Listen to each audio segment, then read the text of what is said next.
말씀의 식탁 하루 한 장 열왕기상 묵상 열왕기상 제17장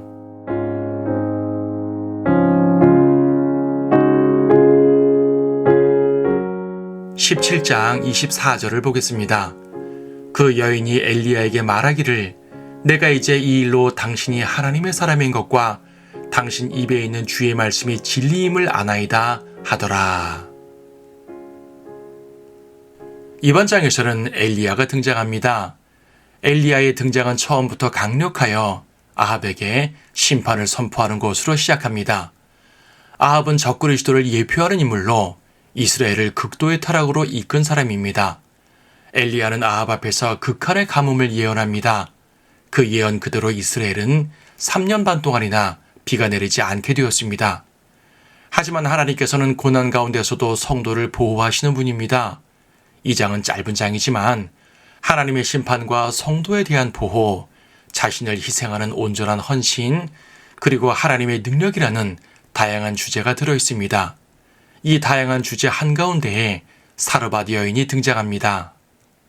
이 여인은 남편 없이 아들과 단둘이 사는 여인이었는데 모든 묘사를 볼 때 꽤 선한 여인으로 보입니다. 하지만 극심한 가뭄은 이 선한 여인도 피해가지 않습니다. 그녀는 통에 있는 마지막 가루로 빵을 구우려 합니다. 아들과 함께 마지막 만찬을 한 후 조용히 죽음을 맞이하려는 것이었습니다. 이때 하나님의 사람 엘리야가 다가옵니다. 하나님의 사람이 오면 뭔가 도움이 되어야 할 것 같은데 오히려 더 어렵게 되었습니다. 엘리야는 그녀의 마지막 빵을 요구한 것입니다. 보통의 상황이라면 빵 한 조각 드리는 것은 아무런 문제가 되지 않습니다. 하지만 지금 그녀의 빵은 자신의 생명과도 같습니다. 자신뿐 아니지요. 아들의 마지막 생명과도 같습니다.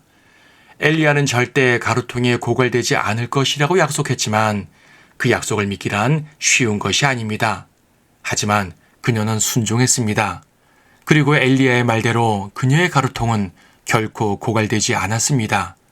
그녀는 가뭄이 끝나는 날까지 매일 새롭게 채워지는 만나를 먹은 것입니다.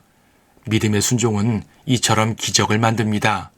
하나님은 주님을 위해서 생명을 아끼지 않는 자에게 생명으로 보답해 주십니다. 하지만 그것이 끝이 아닙니다. 기적에 기뻐할 겨를도 없이 그 여인의 아들이 병에 걸려 죽습니다. 여인은 절망합니다. 괜히 하나님의 사람과 엮여서 일이 이 모양 된 것 같아 마음이 아픕니다. 사실 엘리야가 잘못한 것은 하나도 없는데 사람이 슬픔에 쌓이면 뭐든지 원망하게 되는 법입니다. 하나님께서 베풀어 주신 것보다 거둬가신 것만 생각하는 것이 육신적인 우리들의 모습입니다. 하지만 이에 대해서도 하나님께는 계획이 있었습니다. 하나님은 이 일을 통해서도 능력을 나타내고자 하셨습니다. 엘리야는 하나님께 기도했고 하나님께서는 그 아이를 살려주셨습니다. 여인의 절망은 기쁨으로 바뀌었습니다. 이로써 엘리야가 하나님의 사람이며 하나님께서는 그 어떤 신과도 차원이 다른 전능하신 하나님이심이 드러났습니다. 다음 18장에서는 엘리야와 바알 선지자들 간의 칼멜산 대결이 나옵니다. 그때 하나님의 능력은 온 이스라엘에 드러납니다. 이번 17장의 사건은 그 능력이 공개적으로 드러나기 전에 개인적으로 드러나는 장면입니다. 우리는 보통 국가를 움직이시고 세상을 움직이시는 큰 일에 대해서만 하나님의 능력을 적용하곤 합니다. 하지만 하나님의 전능하심은 백성 하나하나에 세심하게 나타납니다. 하나님은 큰 일을 하시느라 작은 일을 소홀히 하시는 분이 아닙니다. 사실상 그분에게 큰 일, 작은 일은 구분이 없습니다. 성도를 위해 행하시는 모든 일이 큰 일입니다. 예수님께서는 이른 양 한 마리를 찾으시는 분입니다. 하나님의 자녀라면 누구라도 그분의 전능하심에서 소외되지 않습니다. 하나님께서는 저 변방의 사르밧 여인 같은 우리 각자를 찾아와 주셨습니다.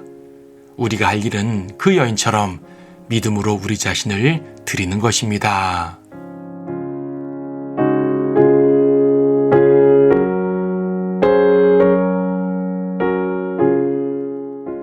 열왕기상 17장 길앗 거민에 속한 티세빈 엘리야가 아합에게 말하기를 내가 그 앞에 서서 섬기는 이스라엘의 주 하나님께서 살아계시거니와 내 말이 없으면 수년 동안 이슬도 내리지 않겠고 비도 오지 아니하리라 하니라. 주의 말씀이 엘리야에게 임하여 말씀하시기를 너는 여기서 떠나 동쪽으로 향하여 요단 앞에 있는 크릿 시냇가에 숨고 그 시냇물을 마시라. 내가 까마귀들에게 거기서 너를 먹이도록 명하였느니라 하심으로 그가 가서 주의 말씀대로 행하니라. 그가 가서 요단 앞에 있는 크릿 시냇가에 거하였으니 까마귀들이 아침에 빵과 고기를 저녁에도 빵과 고기를 그에게 가져왔고 그가 시냇물을 마셨더라. 얼마 후 그 땅에 비가 오지 아니하므로 그 시냇물이 마르더라. 그때 주의 말씀이 그에게 임하여 말씀하시기를 너는 일어나 시돈에 속한 사르밧으로 가서 거기 거하라. 보라, 내가 그곳에 있는 한 과부 여인에게 명하여 너를 부양하게 하였느니라 하심으로 그가 일어나 사르밧으로 가니라. 그가 성문에 이르니 보라, 그 과부 여인이 거기서 나뭇가지를 모으고 있는지라. 그가 그녀를 불러 말하기를 내가 청하노니 그릇에 물을 조금 가져와 나로 마시게 하라 하더라. 또 그녀가 물을 가지러 갈 때 그가 그녀를 불러 말하기를 내가 청하노니 내 손에 빵 한 조각을 내게 가져오라 하니라.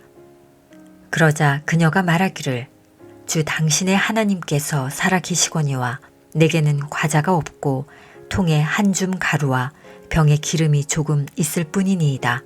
보소서, 내가 나뭇가지 2여 개를 주워 가지고 가서 나와 내 아들을 위하여 음식을 만들어 우리가 먹고 죽으려 하나이다 하니 엘리야가 그녀에게 말하기를 두려워 말고 가서 내가 말한 대로 행하라.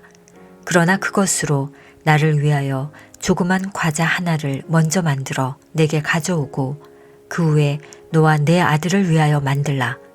이스라엘의 주 하나님께서 이같이 말씀하시기를 주가 땅에 비를 보내는 날까지 가루통도 고갈되지 아니하고 기름병도 비지 아니하리라 하시느니라 하더라.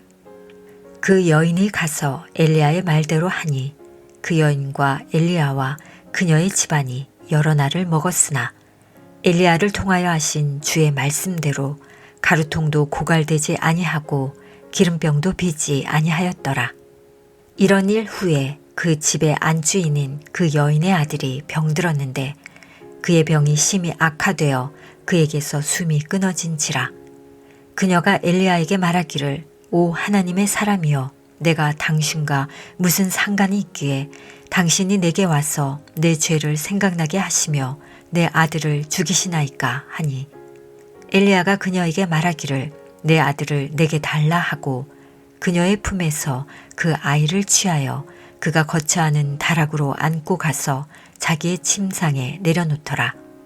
그리고 그가 주께 부르짖어 말하기를 오 주 나의 하나님이여 주께서는 내가 기거하고 있는 과부에게도 재앙을 내리시어 그녀의 아들을 죽게 하셨나이까 하고 그가 자기 몸을 그 아이 위에 3번 펴고 주께 부르짖어 말하기를 오 주 나의 하나님이여 내가 간구하오니 이 아이의 혼이 그의 안에 돌아오게 하소서 하자.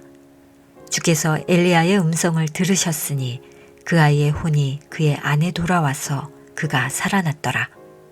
엘리야가 그 아이를 데리고 그 방에서 집 안으로 내려와 그 어머니에게 넘겨주며 말하기를 보라 내 아들이 살아났느니라 하니라. 그 여인이 엘리야에게 말하기를 내가 이제 이 일로 당신이 하나님의 사람인 것과 당신 입에 있는 주의 말씀이 진리임을 아나이다 하더라.